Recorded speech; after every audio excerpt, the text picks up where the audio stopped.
Welcome back to Future Founders Lab, where we give you the knowledge to really build a business that takes off. We're Yeah. all about giving you, like a young entrepreneur, that edge.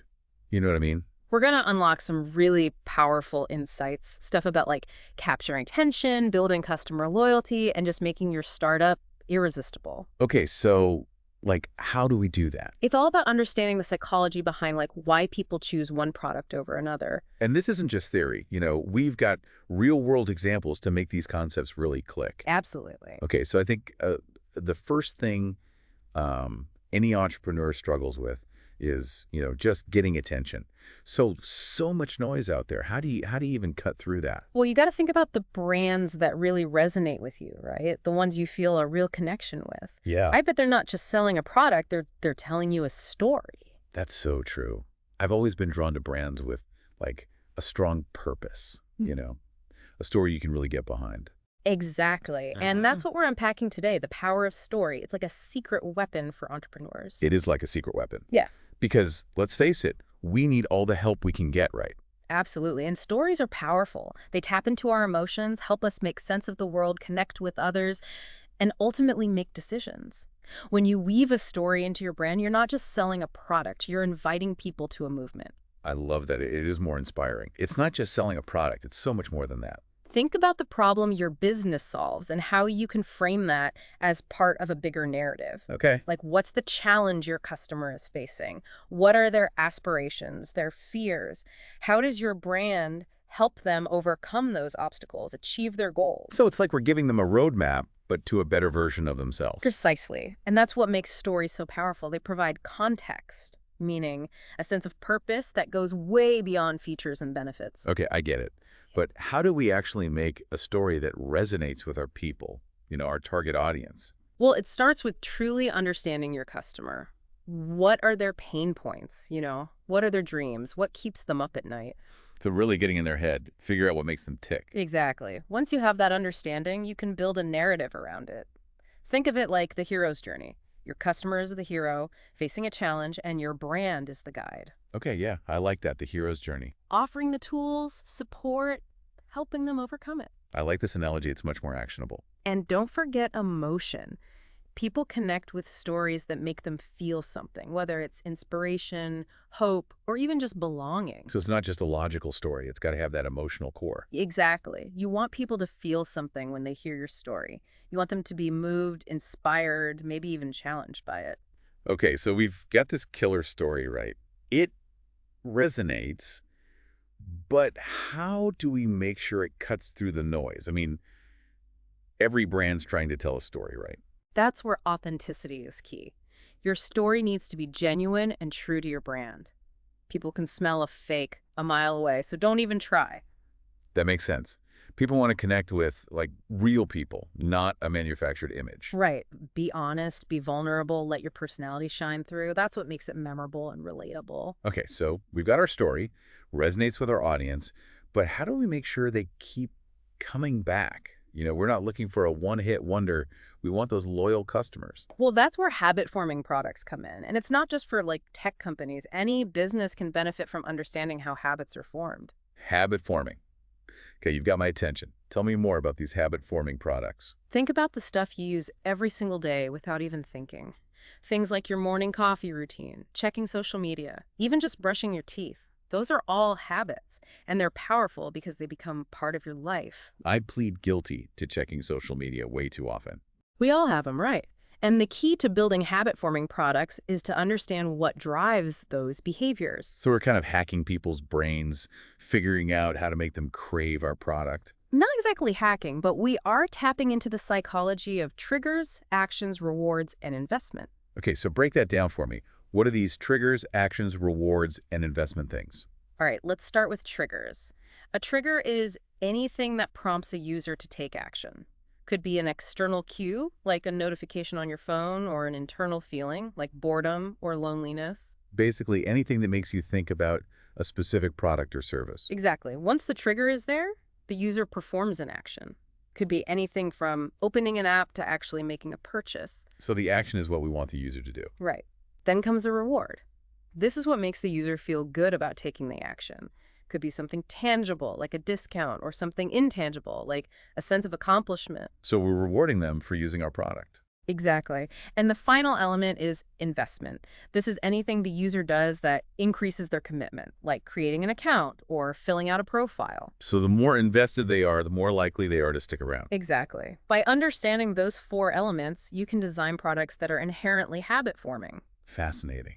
Can you give us some examples, real-world stuff? Absolutely. Let's look at a few companies that have mastered the art of habit-forming products, see what we can learn. Sounds good. I'm all ears. First up, Instagram. It's designed to be addictive, right? And it starts with the trigger. Every time you open it, you see photos and videos from people you follow, taps into that desire for connection. And, FOMO. Yeah, I get that FOMO. Everybody's life looks perfect on there. And once you're on the app, the action is simple. Keep scrolling. The reward, likes, comments, new content, investment, everything you do to personalize your profile, build your following, engage. So it's this cycle of triggers, actions, rewards, investment that just keeps people glued. Exactly. And it's effective. Instagram has like 1 billion users.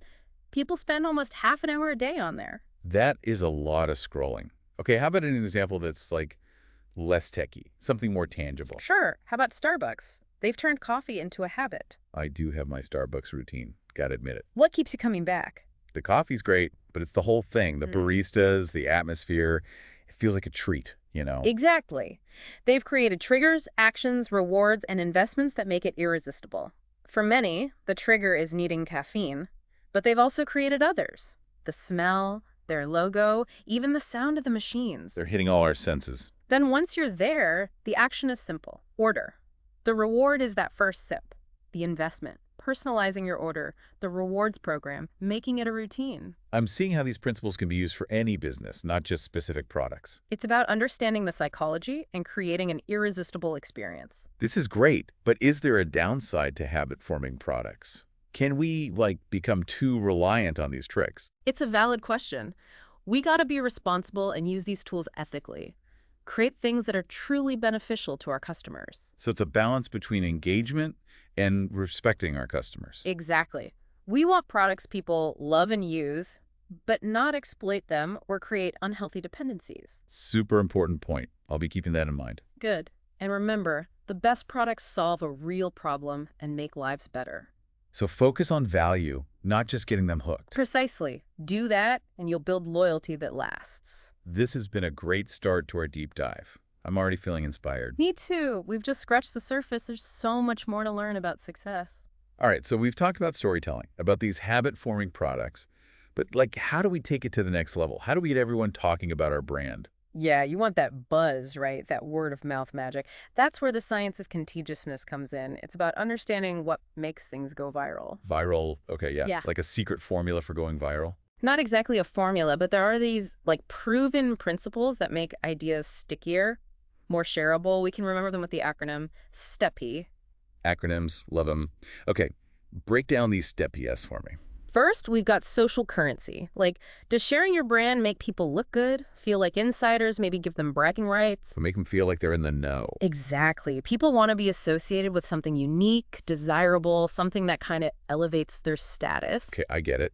What about triggers? We talked about them with habits, but how do they fit into, contagiousness? Triggers are all about being top of mind. You want your brand to be the first thing people think of when they're in a specific situation. Like if you're a coffee shop, maybe offer a discount during the morning rush when people need that caffeine hit. Right place, right time.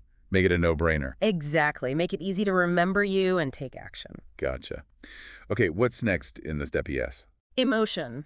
This one's pretty straightforward.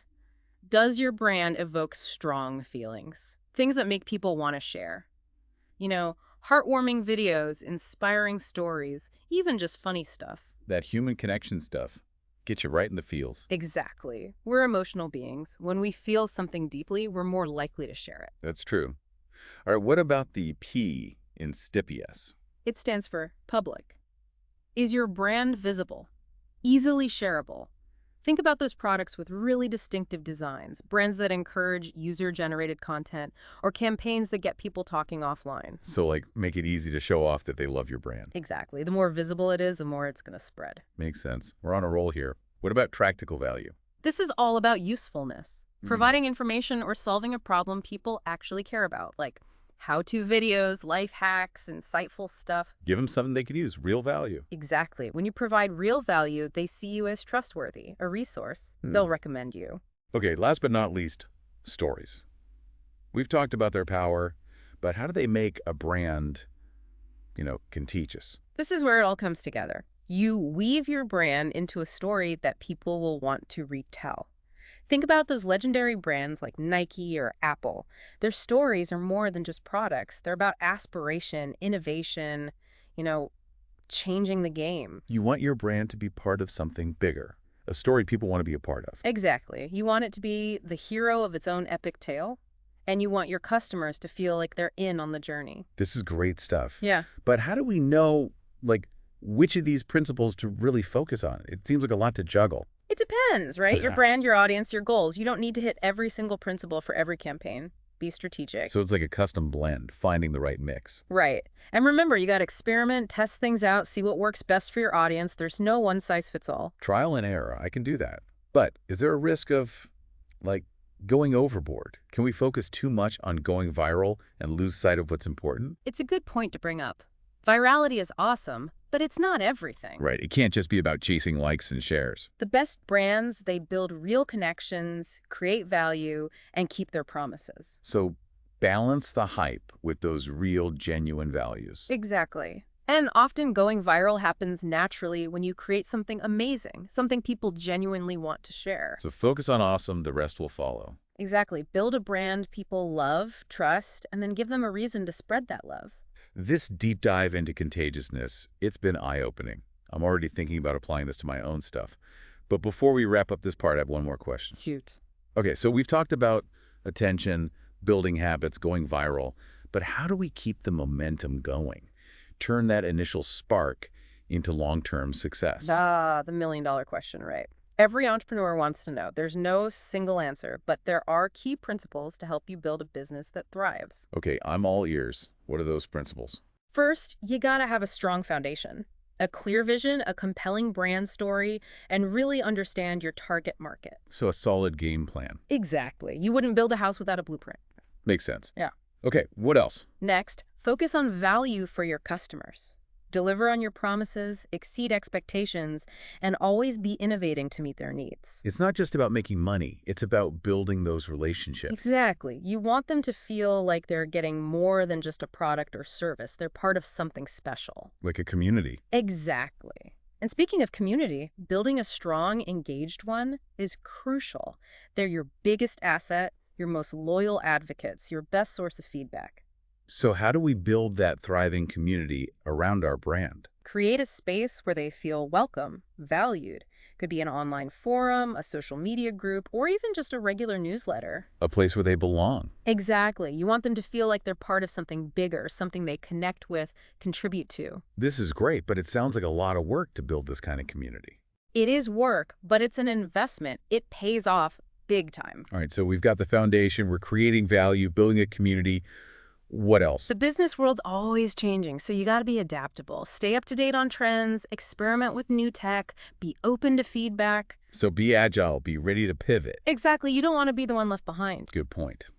What else? And maybe the most important thing, you got to be passionate about what you do. If you don't believe in it, it'll show. Passion is the fuel. Exactly. It's what keeps you going, pushes you through challenges, keeps you innovating. Okay, we've talked story, habits, going viral.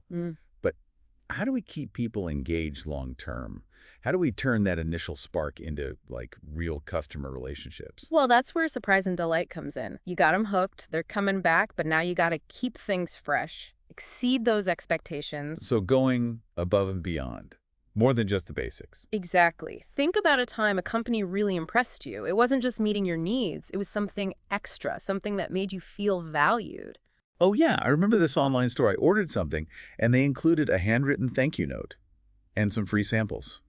Made me day. See, that's it. Those little things, those moments of genuine care, they make an impact. Okay, I love it. But how do we actually do that? Incorporate surprise and delight into our own businesses. It starts with knowing your customers, really knowing them. What do they like? What are their pain points? What would genuinely make them smile? So more than just basic demographics, get into their heads. Right. Once you understand their needs, their desires, then you can brainstorm how to surprise them. It could be simple, a birthday message, a free upgrade, or even just answering their questions quickly and thoughtfully. All good ideas. Mm. But does it get expensive? Always giving stuff away? It doesn't have to be about big, expensive gestures. It's the thought, the effort that matters. Showing them you actually care. Yeah, you build loyalty that way, something money can't buy. I'm with you. But how do we know what kind of surprises will work? Like what'll actually resonate? Gotta experiment. Try things, see what sticks, track the results. You can even ask your customers directly, what would they like? What would make things even better? So be creative, don't be afraid to try stuff. Exactly. Think outside the box. The more you try, the better you get at delivering those wow moments. This is great. But is there a downside? Can you overdo surprise and delight? Like to the point where it feels fake or customers get overwhelmed? It's a good question. You don't want to bombard people. It shouldn't feel forced or insincere. So balance. Yeah. Thoughtful, but not over the top. Yeah. Surprises should be genuine, not some marketing trick. I get it. Anything else to keep in mind? Timing. Timing is huge, GE. Surprises got to feel natural, part of your brand, your interaction. Don't just throw random stuff at people. Make sure it's relevant and comes at the right moment. So be strategic. Be intentional about it. Exactly. The goal isn't just a quick like or a share. It's building those long-term relationships. Trust, respect, that's the foundation. This surprise and delight, it's powerful stuff. Makes me want to go above and beyond for my own customers. That's the spirit. And remember, building a business, it's a marathon, not a sprint. Keep learning, growing, adapting to what your customers need. This whole episode has been fantastic. So many great ideas, and I'm ready to put them into action. That's what we like to hear. And remember, you've got everything it takes. Passion, drive, and you're willing to learn. Go make your mark. That's a wrap for this deep dive on Future Founders Lab. But the journey doesn't end here. Keep learning, keep growing, and keep that entrepreneurial fire burning. You got it. And until next time, keep building those irresistible businesses.